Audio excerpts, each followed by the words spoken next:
everybody. All right, so we're going to talk today about the second episode of the second season of Star Trek Strange New Worlds, which I'm very excited about. This second episode was just incredible. I just got to say right from the top. Mind-blowingly good. If you haven't seen it, watch it, of course, make sure you do, because it's built so well. It's structured in such a way that it really has an emotional impact on you, which is nice, without being manipulative, which is good. Good. It is a super dark episode. It's kind of bleak, to be honest with you. It has a lot to say about society and where we've come from and where we're going and all that kind of stuff. It's a very heavy one, and that's Star Trek's very good for that. A lot of science fiction is very good for that. Most science fiction is thinly veiled social issues. It's funny when I see people say things like, "Don't put politics in my sci-fi," and there's no sci-fi I can think of that isn't political in some way. You know what I mean? Everything from Lovecraft to Star Wars. Star Wars is just straight up the American Revolution, I assume. Most of the bad guys are English, and it's a revolution, and the revolutionaries are like this ragtag band. It's pretty blatant all the way across. But Star Trek especially is built for that. Star Trek wants to do that. It wants to critique society through its episodes. And this episode does an amazing job of it. Okay, so it does start. There are a couple light moments throughout, which is good. You need a little bit in there, right? The first one being Pike trying to trying to convince the lawyer to work with Una. She doesn't want to do it because they have a history. I have a very squeaky chair. I'm sorry.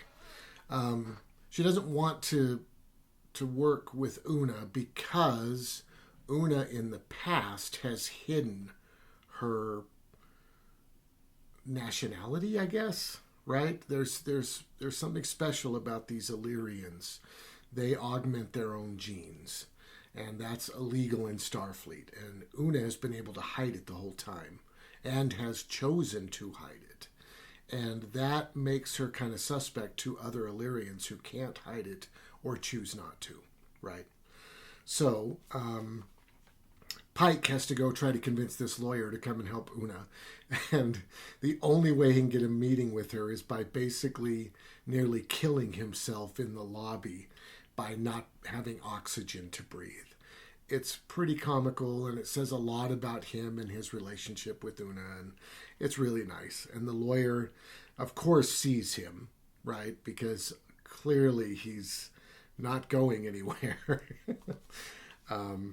That's great. There's also a fun Spock moment where he abruptly stands up and considers it a massive outburst of emotion that he's embarrassed to admit to, which I really love. I love that Gene Roddenberry, along with Leonard Nimoy, figured out a character that we can so easily enjoy and so easily respect and want to watch.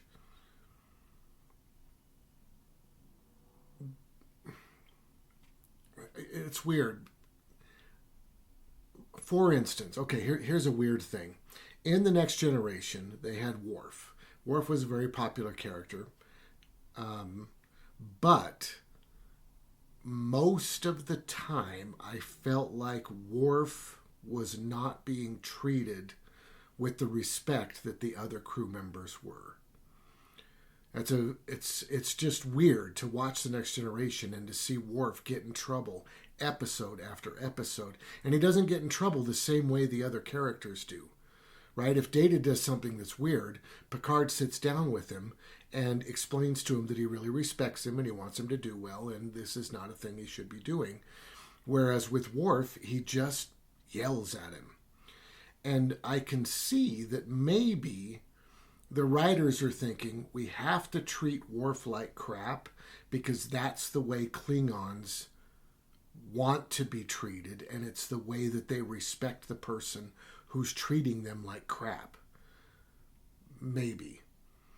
And I know I'm being a little extreme about this, but if you go back and watch and you just look at the weird things that Worf goes through, yeah, it's very interesting. But all of that aside, Spock is treated more like Data is, which is a great thing, I think. I think that we as an audience can love Spock and still laugh at the fact that he feels like he's got some kind of social faux pas. Well, when he's with humans, we didn't even notice. You know, we don't understand the way that they work. But the way that they work is so unoffensive to humans.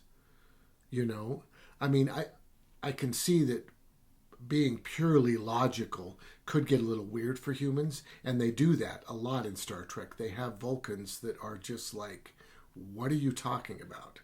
You know, like the bad guy in this show. I use the term bad guy, but that's a harsh judgment on the characters in this show because there aren't bad guys, which is really cool. We'll go into that in a second.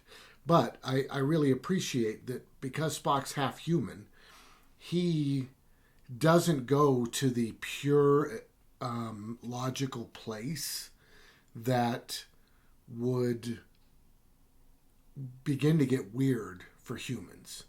He can't quite get there because he's half human, right? So he's got these emotions that he's tangling with. And it's wonderful to see a character tangle with emotions, but not be a raging lunatic, right? His idea of messing up emotionally is so tiny that we almost find it funny that he would even think that that's a problem. But he does think it's a problem, you know. It makes him very endearing, and I really appreciate that. So Spock does that in this episode, and it's kind of funny, right? We can laugh about it. He feels a little bit bad, but they assure him, we're not going to tell anyone. Everything's okay, you know. So it's all good. All right. So there are a couple light moments, but overall, this is a very dark episode, and it's what Star Trek is built to do, and I'm glad that they're willing to do it, and I hope we see more of this. I love the light side of this show. I love it. It's so much fun. But if we ever want to get a City on the Edge of Forever or anything like that, they have to be willing to be dark like this, and that's good. Okay, so I'm not going to break everything down, right? We're just going to talk about the stuff that we find fascinating because I'm assuming you've seen it and you don't need to hear a big recap. La'an, who's the head of security, has a very interesting moment with the lawyer in this episode because she's afraid that she's the reason that Una's in trouble. She thinks that a private recording that she made got stolen and given to Starfleet, and that's how Starfleet knows that Una's an Illyrian. It's a nice kind of subplot because we can see how, first off, we get to see the way Uhura reacts to it, right? Because Una says, I want you to do something illegal. I want you to track all of the private recordings and find out if anybody said anything about Una. We need to find out who turned her in. And Uhura says, that's illegal. I'm not doing it. And I'm not doing it because you're my friend and you will get in trouble for it. I won't get in trouble for it because it's a direct order from a superior officer. But I'm going to deny that. I'm not doing that because I don't want you to get in trouble for that, which is really cool. I really love that Starfleet characters will put themselves in danger before they put someone else in danger. You know, it's really neat. And Lan's not happy about it. And hopefully that's not something that they try to drag through into other episodes. They don't wrap it up, which I feel a little bit bad about. I wish that she would have gone to Uhura and said, thank you, everything worked out, everything's good. You know, I wish that would have happened. We can just assume it's true, I think, because we're watching Star Trek. I just don't want 3 episodes down the road for La'an to be like, I don't know about Uhura. You know, we don't need to get into any of that crap, which is where most television shows would go, I believe. But this show does not have to go there. So I wish they would have wrapped it up, but it's okay. Let's just assume it's done. Everybody's cool. We'll talk more about La'an later. I appreciated that when the trial started, this whole episode's a trial episode. And they did, it's actually a pretty good trial episode in addition to being a good Star Trek episode. Like the Data episode, the Data trial episode, or the Spock trial episode from the original series, both of those are great Star Trek episodes, and they deal with very important issues. But I don't believe that they are also structured as fun courtroom episodes. And fun's probably the wrong word, but this one is very well crafted so that you can see, oh, that's how they deal with that. That's how she was able to continue to be the first officer. We all knew she was going to continue to be the first officer, but this is how she was able to do that, and that's a neat thing. You know, it's not just we are good people and we see that this should happen. She literally finds a law that makes sense, that kind of works, and I appreciate that. We'll talk more about that in a minute too, because it's not perfect, but it's pretty cool. It works. So when the trial starts, the bad guys, right, who aren't bad guys, it's really neat that the lawyer who's prosecuting this case is Pike's girlfriend. And I don't know if that's the terminology they would use, right? Because Pike's Kirk, you know, he's sleeping around with other aliens, and it's not as extreme. I think there's only been one example where he goes to bed with another person, but clearly he has a relationship with this lawyer. Okay, we see it in the first episode of the first season. So she wants to protect Una through the law. She doesn't want to break the law, but she wants to protect Una. So she's doing things to get her as safely secured without going to prison or any of that kind of stuff as she can, right? She tries to protect her, and it kind of comes up in the end, which is cool. First, she tries to get her a plea deal. It's not a great deal that she gets her, right? Una would be kicked out. She'd have a dishonorable discharge, but she wouldn't do any time. She would just go on as a normal citizen, right? She could continue hiding, and nobody would tell anybody, and it would be over. Of course, Una doesn't want that, right? Her military career is important to her, as it probably would be to anybody, I'm assuming.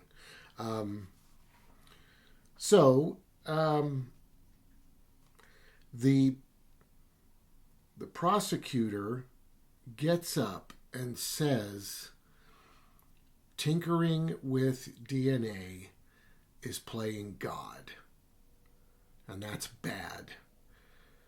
And her example, of course, is the eugenics wars, which were horrible for Earth in this story. And I really appreciated that they had the lawyer bring up God, because it's weird. In Star Trek, God isn't a thing, right? And I'm not saying for anybody. Of course, there are religious cultures, but it's a little bit like money. If you go back to the first series, and even some of the Next Generation in the beginning, the idea that a culture would worship a god sort of indicated that they were an immature culture, that they hadn't grown enough yet in order to go out among the stars, certainly, right? So it's weird that they brought up God in this, like that's supposed to have some kind of power over this court, when I don't believe it would in any way. But I appreciated it because I think it's a common tactic for stuff that's occurring today to say God wouldn't approve of that, therefore I have the right to treat that person like crap. You know what I mean? Religion is used as a tool to force people to behave the way you want them to behave in our modern society, which is kind of strange because we were sort of getting away from that, I felt. But it's back. In America, it's very back. I don't want to say that it's really powerful, but it certainly can make people's lives miserable. Guaranteed. There's enough people that are zealots like that they can kind of throw this country into chaos, you know. I do hope that reasonable people who aren't part of some crazy cult or even very established working religions but have become zealots, I would hope that normal people understand the importance of getting out and voting and of being a part of, even on the internet, being some type of a part of a discussion, so that this small minority doesn't just blast everything, you know, because they're pretty organized, and the more organized normal people are, the better, because there are more normal people, but normal people become kind of lax about their duties to society because there's so many of them, you know. And especially if you live in a state that is, because of the way our system is set up for presidential voting, if you live in a state that already votes Democrat, then your vote doesn't matter, which is really bizarre. If you know, and you never know, you should get out and vote, right? But if you know, like if you live in Chicago, right, you know it's going to be a Democratic vote, but you still should vote. Let it be a Democratic vote with your help. Sorry, that was a whole side thing. Anyways, they get up, they talk about God, which I thought was cool because it makes them the bad guy. Straight up, it makes them the bad guy. God is used as a tool by bad people to either make money or to control society, right? God should be something that's personal, right? We have not learned to mind our own business yet. And that would only be step one. If all of us could just mind our own business, the world would be a better place. But there are things we'd have to do beyond that, of course. But yeah, so I love that they brought up God as their reasoning behind the fact that this is bad. So then the defense goes on, and this is part of the interesting plot that they created. They did this neat thing where they set it up so that in the trial, the lawyer figures out that the best defense for Una is to come to Starfleet requesting safety, asylum, right? She needs to request asylum. That's her only way out. Now, I do want to point out, I had a small problem with this, which is receiving asylum does not guarantee you get to keep your job. And they sort of made those two go hand in hand in this episode, which wasn't the perfect solution to make a truly excellent court drama. But it's still pretty cool that she found this asylum. I don't want to call it a loophole. They're careful about that in the episode to say the law is you cannot be genetically manipulated. And the law is also, if you're in trouble, you get to ask for asylum. Those are both laws. Neither one of them is a loophole. It's a fact. It's a law, right? So she says, even though these lies occurred in the past, her actions, which put her in this trial, were her asking for asylum. Now, she also got to keep her job. Okay, fine. You know, we want her to be number one, of course. And that's kind of a nice testament to saying that Starfleet are just good people. If you're in trouble, you can go to Starfleet, right? They are good people and they'll figure something out, which is nice. And that's the assumption that I think is being made when she gets to keep her job. Yeah, and I appreciate that over Starfleet's the bad guy, right? Starfleet's been infiltrated. And it's okay every once in a while, right? The new season of Picard was that. And it was okay because in that one, well, in all of the infiltrated episodes, I do believe that it's not Starfleet people that are acting evil. It's people that have replaced Starfleet people, right? Either they have a bug inside of them that's controlling them, or in the Picard one, there's the people who can shapeshift, right? Odo's group of people. So, yeah.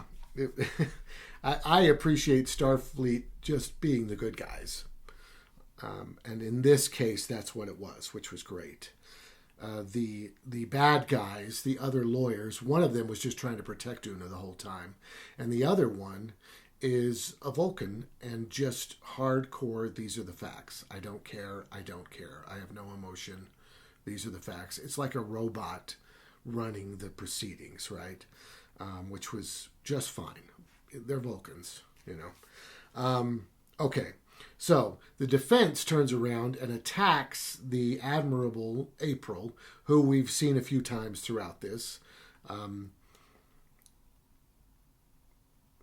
And they do a little trick, and this is slightly manipulative. And I want to be clear. I got to be careful when I use that term, because I really hate truly manipulative film work. Stuff that just lies, just straight up lies in order to make you be in a certain position or whatever. And this does not do that in any way. What they do, though, is they have the Admiral kind of look like an idiot on the stand so that later she can say, you let that Admiral look like an idiot on the stand because captains get to do the things that made him look like an idiot. And because captains get to do the things that make them look like an idiot on the stand, you have to let Pike go, because he did something that makes him look like an idiot on the stand, but Captains get to do that. Right? So it's really twisty. It's really strange. I feel like they made him look like an idiot so that we would be worried that Una's defense wasn't working. Instead of going, wow, I wonder why she was pointing out that captains had the freedom to break the law as long as they were doing it for the right reasons. Instead of us being able to ponder that question and in the end going, oh, because Captain Pike granted asylum, which is against the law, but it's not. Right? Captains get to do that. Instead of us pondering that, we literally were going, wow, she does not care about Una at all. She probably wants to martyr Una so that she can in the future fight for other causes and talk about Una being imprisoned wrongfully, and you know what I mean. Right? They wanted us to be afraid for Una instead of wondering what this lawyer is up to. You know? And that became a tiny bit heavy-handed for me. I would have rather wondered what the lawyer was up to than thought, oh man, Una's in trouble. You know? Because this lawyer hates her or whatever, right? So... that was a little weird. That was a tiny bit heavy-handed for me, but it still works. It still helps build this case, which is kind of cool to see in a Star Trek trial. I appreciated that. All right. There's a really neat little scene. Once April gets humiliated on the stand, he goes to confront Pike. I don't think he goes to confront him. I think he goes to just find out what the heck is going on. Where did this lawyer come from? La, la, la, right? And the scene opens with him saying, so you recommended the lawyer. So now he's pissed at Pike, right? And they do this really neat thing with blocking that I want to point out. I believe, I'm going to say this now, I think that this is my favorite director that we've seen in doing these Star Trek episodes. Now, I don't remember this person's name.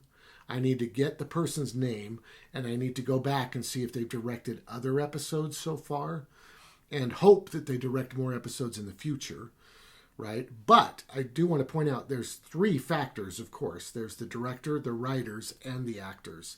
All of them have to work together. And this episode really worked together, which is amazing.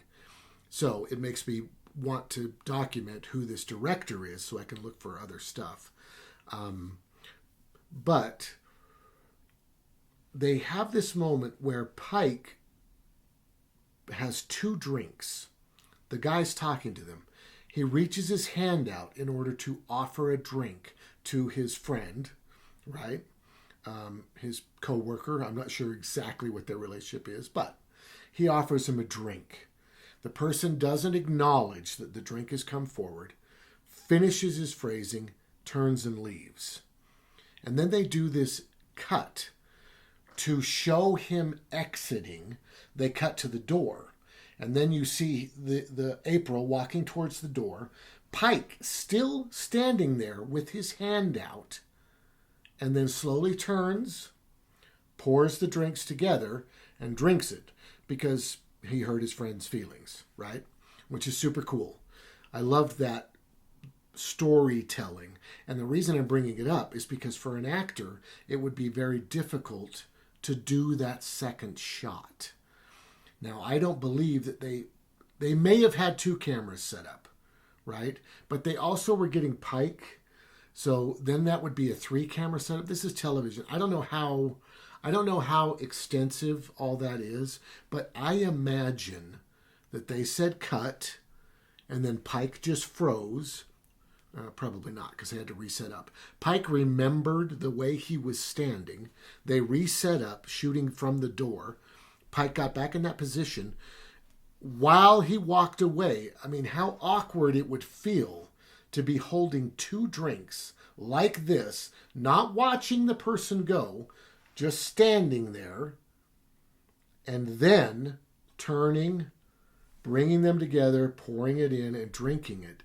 And I really appreciate that telling the story was more important than making the actors feel natural.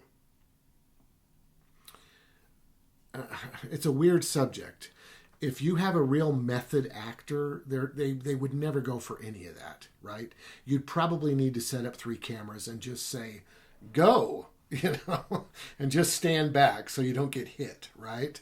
But with a real actor, with a person who understands that their job is to help tell the story, not to just be the focus of everything all the time. Their job is to help tell the story.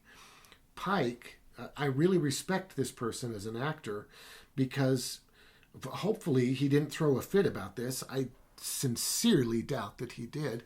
He told the story. He was able to go through that 3-hour process of offering a drink.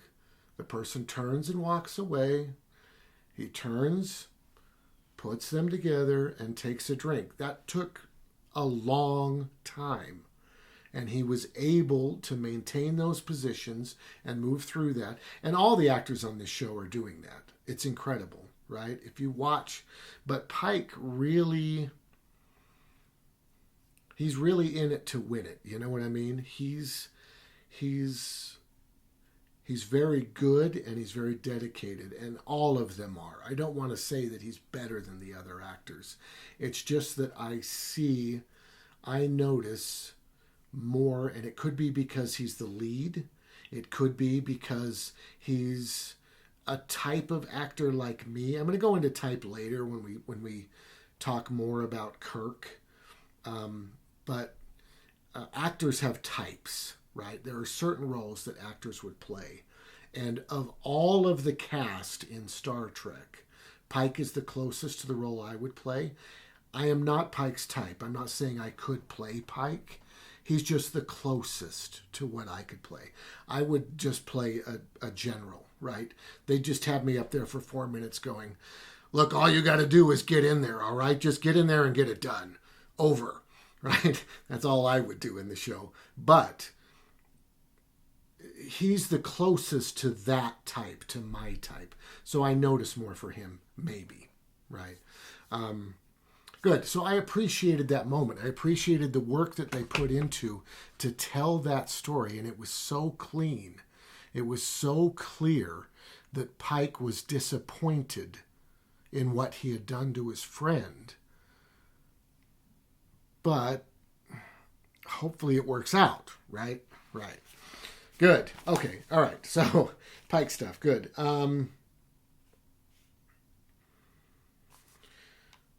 They have this wonderful montage of people being witnesses for Una's character, right? They just go through, and it's very emotional, which is good.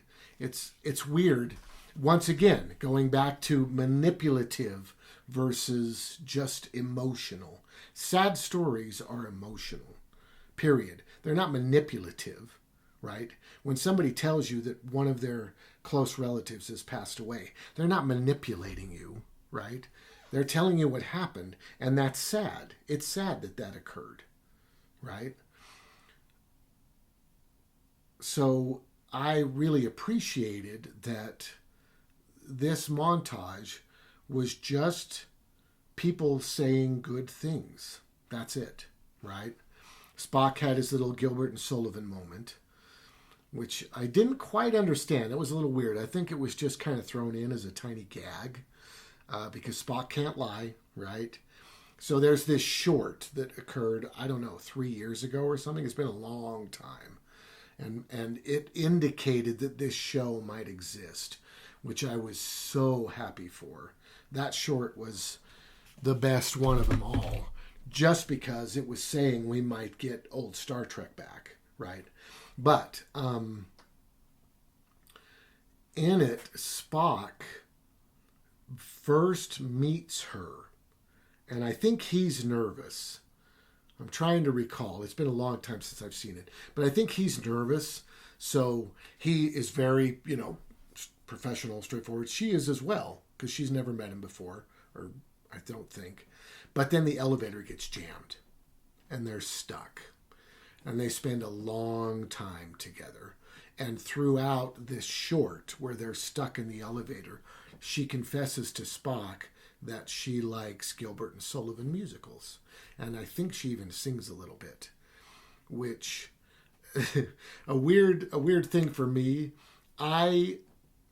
Star Trek's my favorite show. But within my favorite show, there are tiers of favoriteness, right?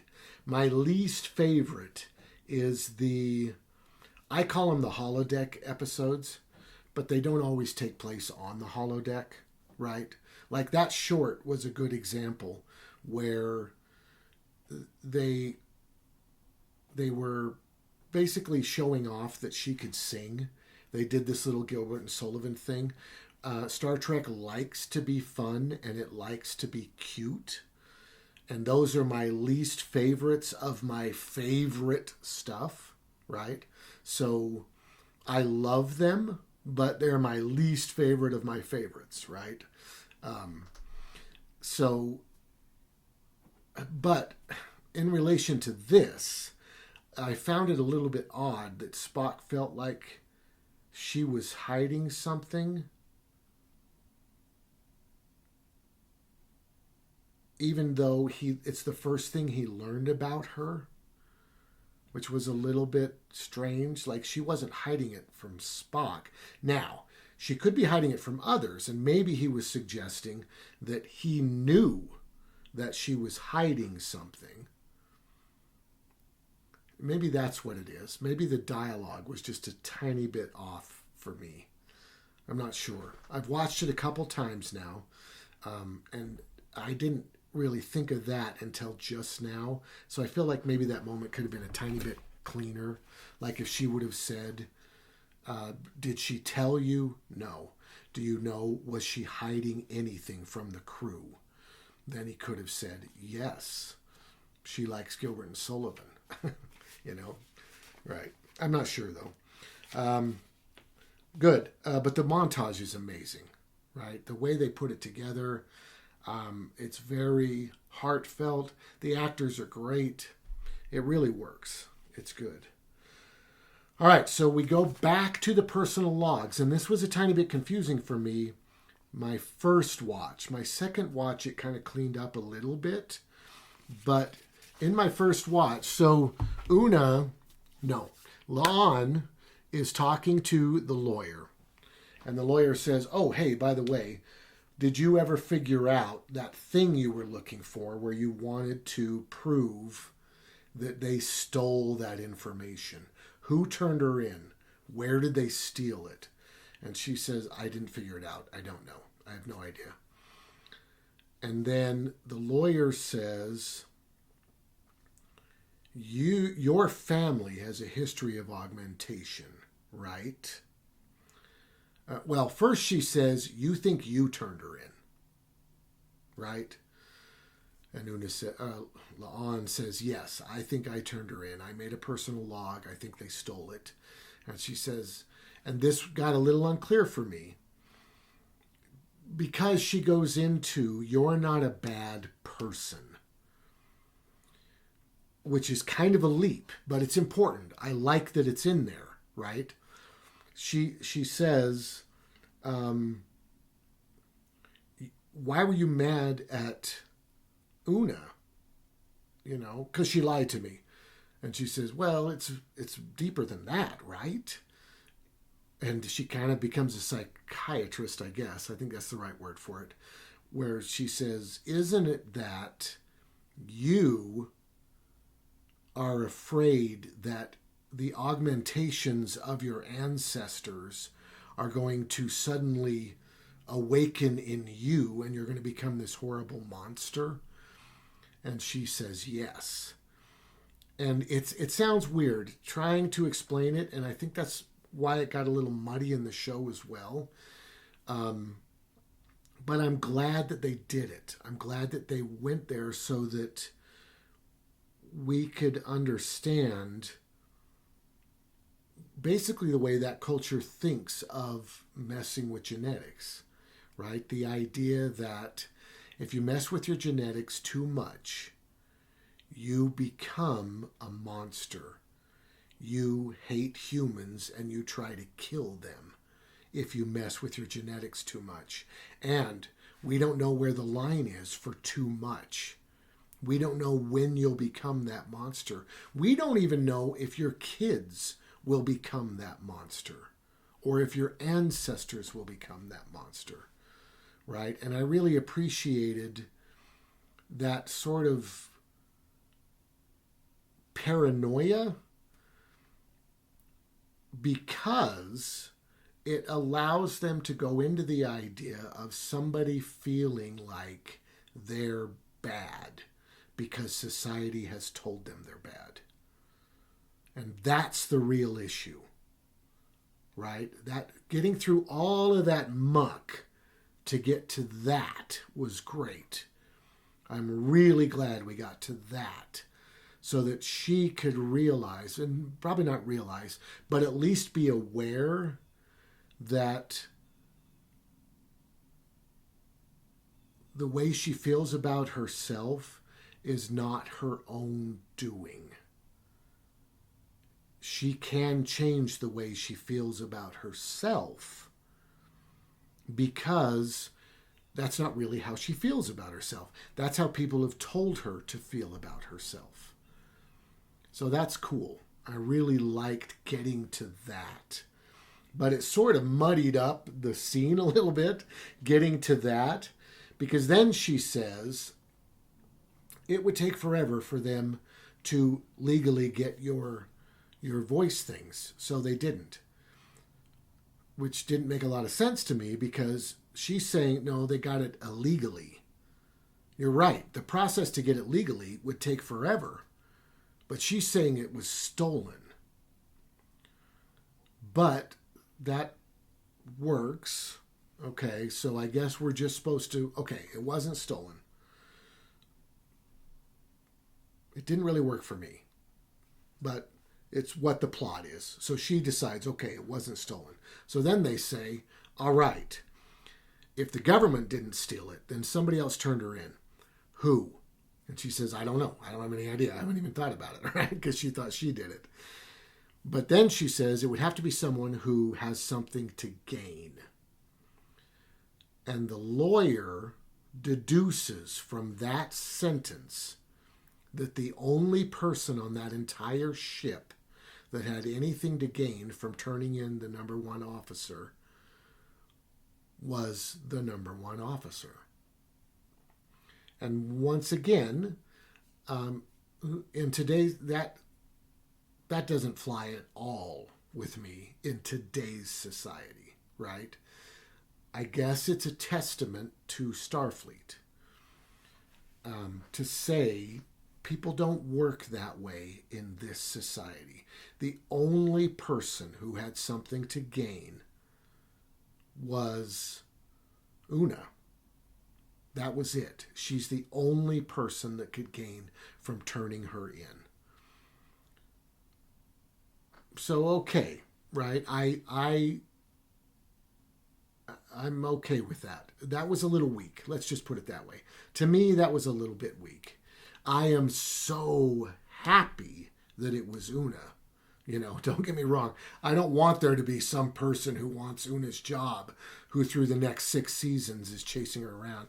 You know, please, seriously. That is not what we want from Star Trek, right? I'm really glad that it was Una that turned herself in. I'm not quite sure that how the lawyer got there so easily, I guess. That could have been a little bit stronger, I think. But great stuff. Okay, so who would gain? Yes. So on to this. All right, so they put Una on the stand, which they weren't going to do. I mean, she flat out tells her, and this is a cool thing. This is not manipulative. I was very pleased. She says, if we put you on the stand, They're going to go after Pike. And that's exactly what happens. And I was so happy about that. Because if a writer or a character is going to make a promise like that, it has to happen. Right? Don't do it just to scare us and then make it not happen. That's manipulative. That's bad. Right? Good. So they put Una on the stand. And the reason we don't know this in the episode yet, but the reason she puts Una on the stand is she needs Una to use all of the words that a person would use when asking for asylum. It is very clearly laid out in the law of Starfleet what you need to say to request asylum. Now, Una did not request asylum, but she uses those words on the stand. This was also a tiny bit weak for me, but I do want to go back and reinstate that this is probably the best courtroom drama that we've had in Star Trek, because they actually had this in there. They had a plan, right? I mean, this could have been any other show, to be perfectly honest. I'm glad that it was Star Trek because it fits the characters better and it does what Star Trek wants to do better. But Una, in telling her story, uses all of the words that are needed in the law in order for her to request asylum. So the lawyer can say, she requested asylum, Pike granted it. It's that simple. You can't put her in prison because she was requesting asylum. It's kind of a leap, right? She did break the law, but it gave, I believe, this is a way that I justify it as the storyteller, I guess. I believe it gave the judges an out. It gave them a way to say, we don't want to get rid of Una. She's amazing. And we don't think she's going to flip out and start killing people. We think she's okay. So we don't want to get rid of her. So let's do this asylum thing. That's great. We'll do the asylum thing. We'll let her keep her job. That's kind of my justification for it, because I don't feel like they were in a position where that was the only answer they could give. It could have gone either way. It really could have. But because it's Starfleet and because Una is so good at her job, I think they just decided to say, let's just pretend like none of this ever happened. It's fine. You're an augment. We're aware of it. We're going to keep it on the down low. Don't kill anybody. Here we go. Right? So it was okay. It actually was an okay courtroom drama, which I appreciated, in addition to being a massively important, cool Star Trek episode. Right? It doesn't have to be a good courtroom drama to be a good Star Trek episode. I just appreciate the fact that it kind of was. It almost was. It was cool. Good. Okay, so she says all the words she needs to say, and then the bad guys get up and they bring in Pike, right? And they want to go after Pike, and he's very evil, this person, right? He has no emotion. He's very Vulcan, and it's weird because it really works. I mean, you really don't like these prosecutors, right? She's okay because like when she's reading the law out loud, she has to read the law out loud for the judges, right? So when she's reading the law, she's all happy because she realizes that the other lawyer is going to get Una off, right? Going to save her. So yeah, so she's okay, but the Vulcan is really the bad guy, right? The Vulcan is like, nope, fact, machine, get her. You know? So the Vulcan gets up, starts going after Pike. It's clearly turning into a witch hunt. He wants to go after the whole crew, right?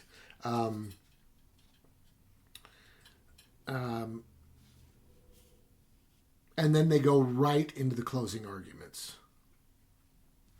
which is good because we don't need Pike to get on the stand. We don't need any of that other stuff, right? Basically, the episode's over. The Una's speech was just so good, and then bringing up that law, we all know what's going to happen, which is great. Okay, it's basically over. The bad guy does get to say their thing, and then they go into closing arguments. I guess the bad guy's assuming that it'll be a different trial. Well, they'll bring the whole crew in and blah, blah, blah. Right? But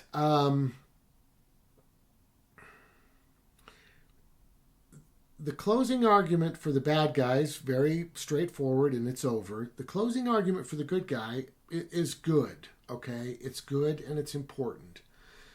But it's way too long.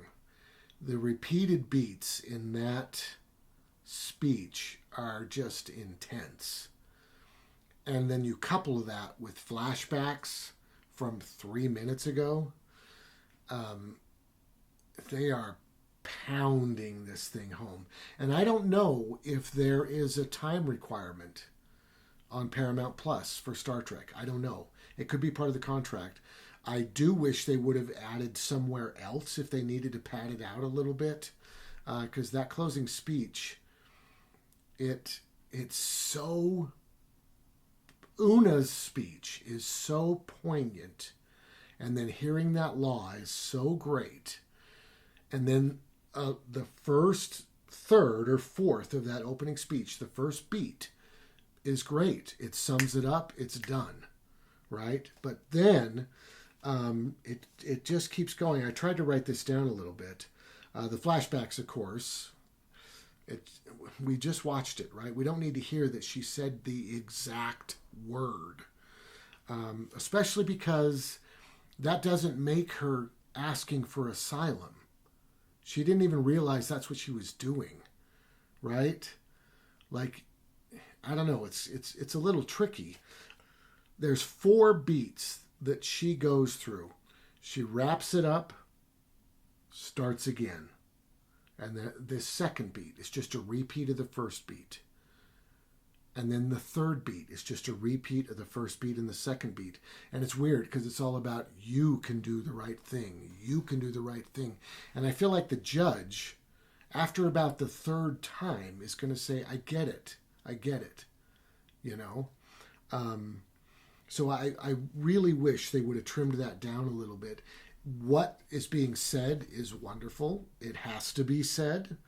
I don't know if it has to be said 4 times in a row. And that's the weird thing, right? Because that's where you begin to wonder, did it help our situation for her to say that 4 times, or did it hurt it? You know?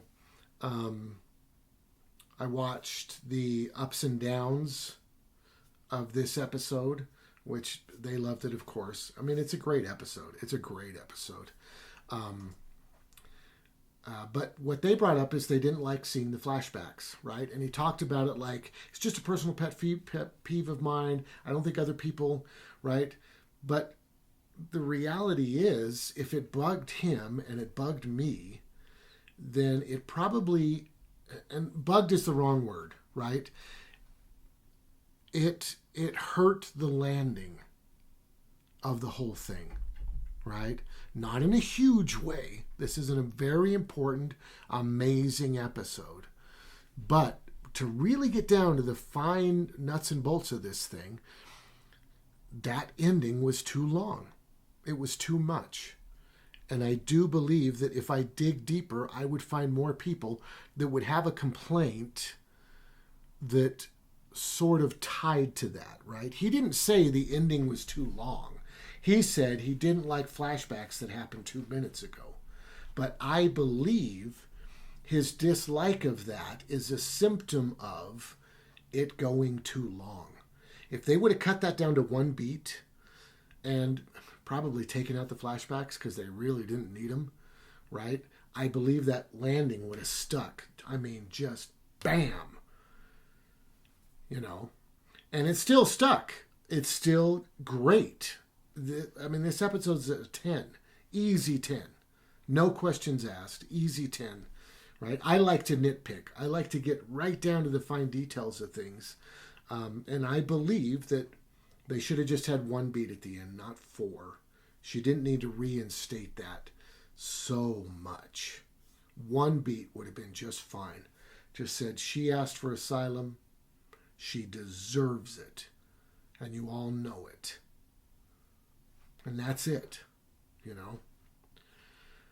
But excellent episode. And it's kind of funny because at the end of the episode, Dana leaned over to me, my wife leaned over to me and said, it's crazy that Star Trek is still trying to fix the same problems that it's been trying to fix since the beginning. Over 60 years, it's been trying to fix the same problem. You know, I mean, it's insane. It's insane that we can't. I don't know. We have no memory. You know, our I don't know how, and it gets kind of silly. Of course, we die, right? And because we die, we lose the thing. It's hard to pass on the things that you've learned to a young person because a young person already thinks they know everything, right? For one. And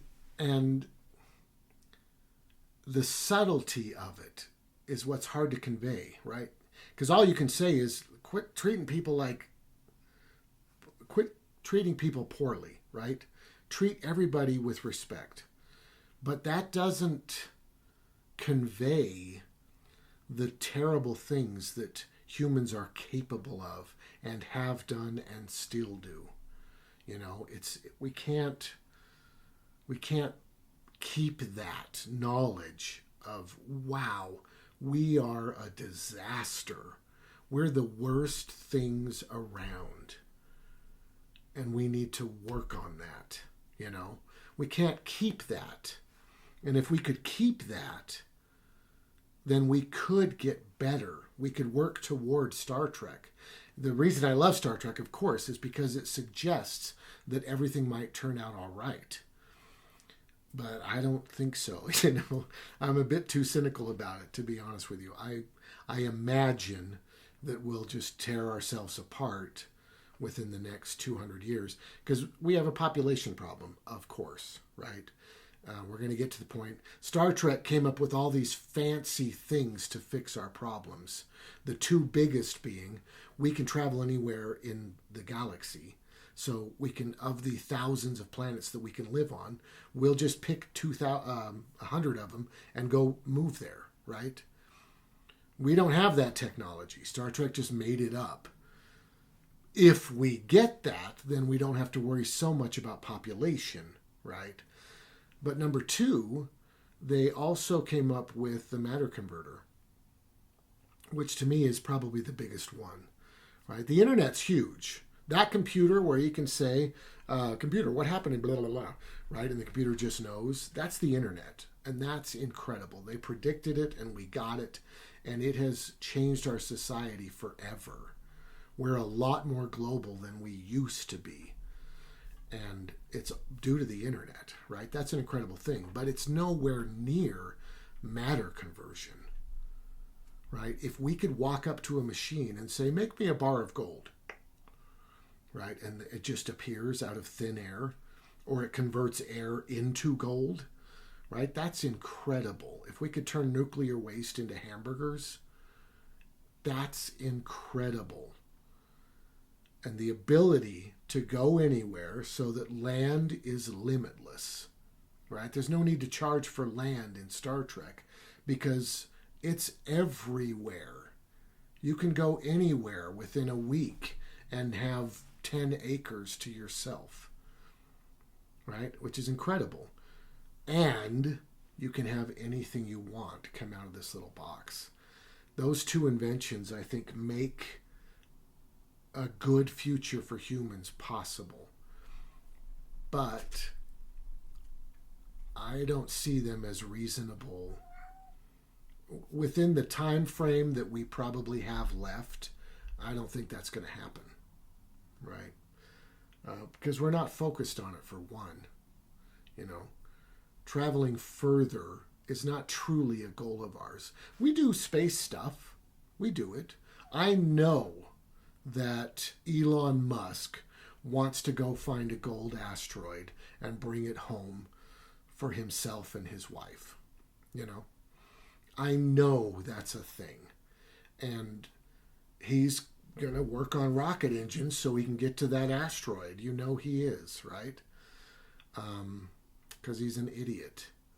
He's not thinking about the big picture. He's thinking about himself, as all rich people do. And rich is a scale.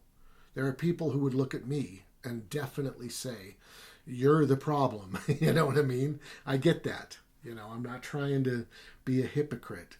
It's just that the ultra wealthy are so, the gap is so big, you know.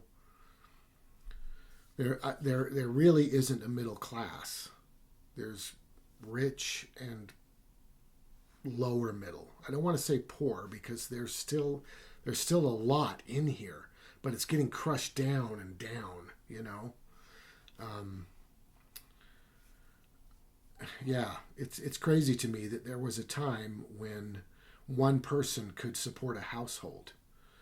And I'm not talking about harking back to the good old days or any weird crap. I'm just saying one person's income used to be enough to support, what, 4 people who owned a home? One person could go to work and support that whole thing. Now, 2 people working really isn't enough, which is insane, right? We're just losing control is really what's happening. Everything's just sort of, we're not focused on making life better for everybody. We're only focused on making life better for a couple people, which is just crazy. And I believe in America, the reason that that's true is because we all hope to be one of those couple of people. We all think we're going to win the lottery tomorrow. We don't want to do anything to hurt the rich because we're going to win the lottery tomorrow. We'll be one of them, and then we'll be hurting ourselves. Why would somebody hurt themselves, right? Which is just insanity. It's pure insanity. But it's what we're stuck in. It's our American dream, you know. So I love that Star Trek has this positive future hope for us. I really appreciate that, and I cling to that. I don't think we're getting there. I don't think it's going to happen, but I do like that that exists. All right. My kitty's had enough. I assume everybody probably has. So thank you so much. Have a great night.